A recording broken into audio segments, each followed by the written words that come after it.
So hello and welcome. In this video, I want to talk about some of my reading plans for February.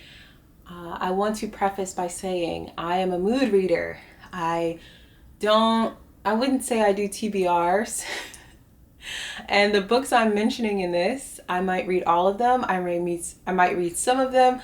I might read none of them. So so yeah, I'll just preface by saying that. And also February is Black History Month in America. So I do like to highlight and read a lot of Black authors in the month of February, even though I read Black authors throughout the entire year. But a lot of these are Black authors. And I feel like I typically can read some heavy stuff. So this February, I actually am aiming to read stuff that's a little bit lighter, even though some of this is heavier. But my aim was to read lighter books by Black authors that still have substance. So I will just hop right in. The first book I have is Corregidora by Gayl Jones. I have never read anything by this author. I saw this book in the bookstore, immediately was caught by the cover and the title, which is very different. And then I saw it had sign-offs from Maya Angelou. On the back, it mentions James Baldwin, what James Baldwin thought of this. It mentions Toni Morrison. So I was like, oh, this lady got to be good. And then I read the first few, like the first page or so, and I was immediately drawn in. So you're following Ursa. Ursa is a blues singer, and the story, it starts off with her performing, and her husband is jealous and drunk, and he says, I don't like the men messing with you. And she's like, nobody is messing with me. And he's jealous, and he is in his jealousy and anger, he ends up pushing her down the stairs, and this accident leaves a lasting mark on her life.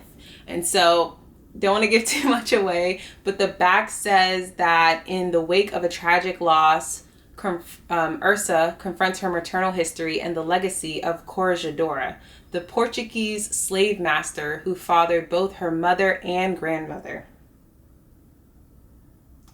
Consumed and haunted by her hatred of the man who irrevocably shaped the lives of her family, Ursa must come to terms with a past that is never too distant from the present.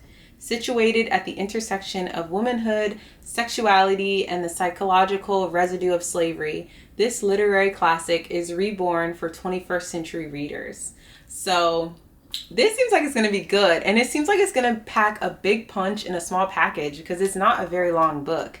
It's less than 200 pages. So I'm excited to read this. I really do want to get to this month.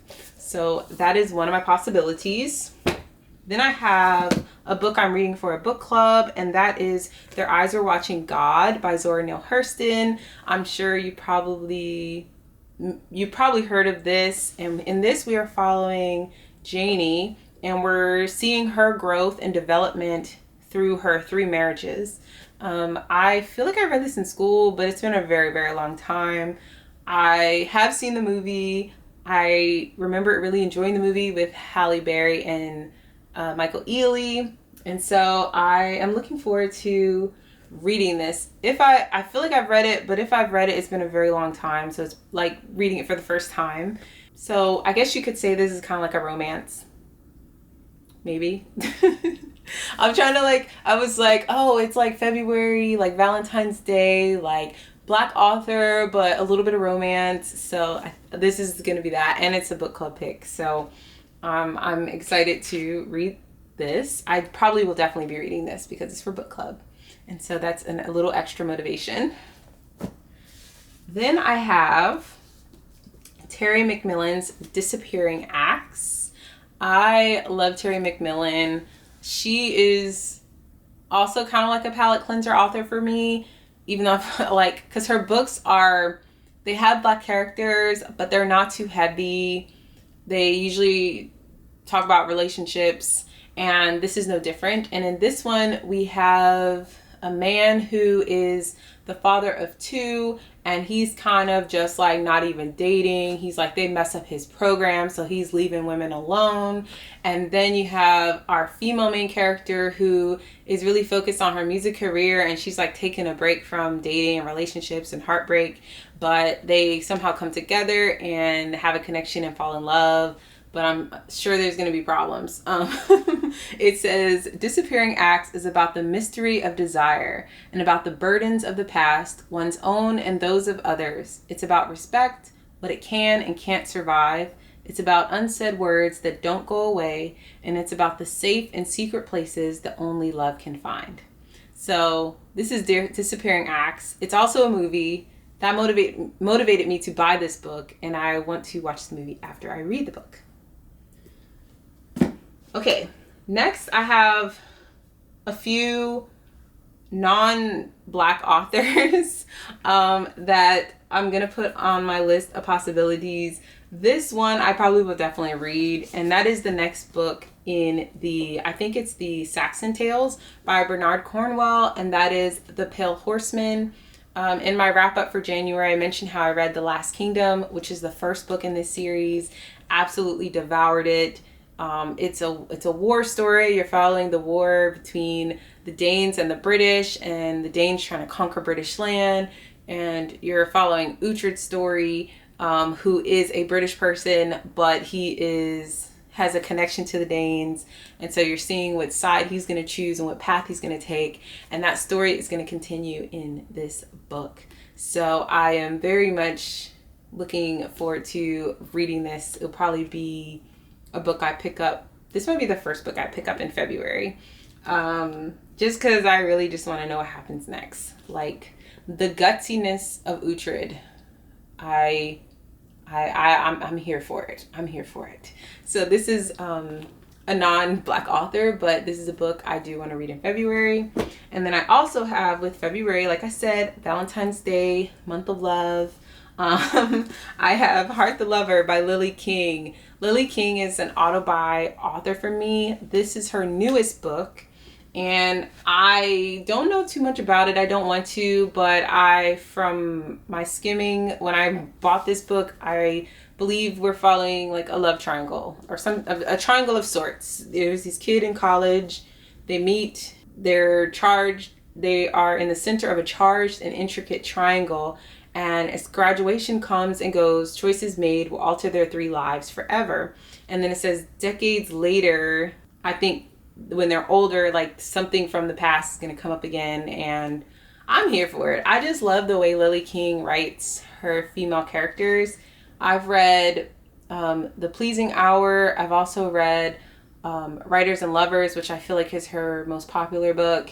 And in both of those books, the female main character, what I love is they never are like blindsided by the way things go down in love. Like, they're never like so lovesick that they have blinders on. Like, they know what it is. Like, they may make bad decisions, but they know what it is. And so I love that about her characters. Like, and so I'm looking forward to reading this. Next I'm not going to read all of these next books, but I am doing, this year, I'm doing a reading challenge, and each month there is a prompt.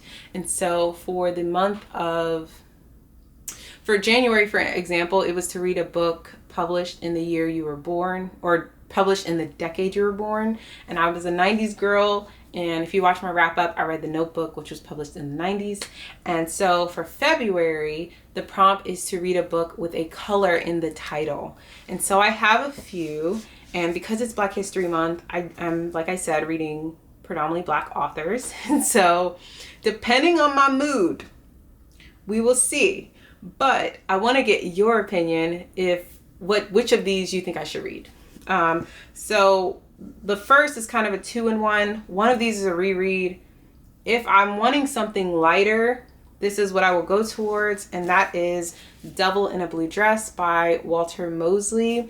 This will be a reread. It's a detective novel, but he's also saying a deeper meaning about Blacks and how they're treated in society during this time. But it doesn't have to be heavy, which if you want to look at the deeper things, you can, but it's not too heavy. But in this, we're following Easy Rawlings. He is a private, I guess you could say, like, private investigator, a detective, and he is asked to find this white woman, Daphne Monet, who is who likes to hang around black jazz clubs. And so, the story goes from there. Things happen. Things pop off. And I have read this. I remember really enjoying it. This is the first book in the Easy Rawlings series. And I want to reread this because I want to read A Red Death, which is the second book in the series. I don't think that you have to necessarily read these books in order, but I am just that type of person. So, and because it's been so long, I just want to reread this one. But this is kind of like my first option: Devil in a Blue Dress and A Red Death. Detective type of books.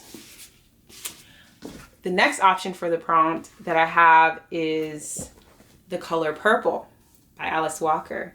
I've never read The Color Purple. I have seen the movie. I started reading this, like I read a little bit. This is a book that is written in letters. And this is, if I'm in the mood, like it's a bit heavier. We're following Celie. And in this, I just know it was very hard. It was very hard to read because we're following our main character and she is having just like terrible things happen to her, terrible things. And the way she is writing in these letters, I think she's writing letters to God and also her sister. But the way she just writes about things happening to her, just like as like terrible things, just like a matter of fact, like that happened, but that's a terrible thing. And like, it's just like, this is just life. And that was just so discouraging. Like, for her to have that perspective. And so it was really hard for me to pick this up, but it's a book I do want to read at least once. And if it's anything like the movie, I know it will have a brighter end than the way that it starts. So this is the second option for the challenge. And lastly, I have Toni Morrison's The Bluest Eye. I've read 2 other Toni Morrisons and I want to read more. In this, we're following Pecola, I think her name is. Yeah, Pecola Breedlove, who she's 11 years old and she really wants to have blue eyes, like, so she can be seen as pretty like all the other children in America, all the other blonde, blue-eyed children in America.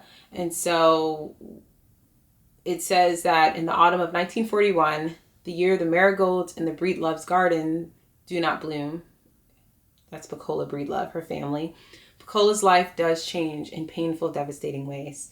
So I feel like this is also heavy and also will require brain power. Not saying I don't always use my brain when I read, but I feel like Toni Morrison, the way she writes, you really got to pay attention to make sure you don't miss something, because I feel like she's just so clever in the way she would put together stories and tie things together. So yeah, this is the third option. So I would love your opinion. Which one should I pick up for the challenge? Should it be The Bluest Eye, The Color Purple, or should it be one of these books in the Easy Rawlings series by Walter Mosley? Let me know. So yeah, those are kind of my possibilities for February, the books I will be looking to first. But yeah, I'm wondering, is there anything you're looking forward to reading this month? And yeah, let me know. And yeah, so thank you for watching and I'll see you in my next video. Bye.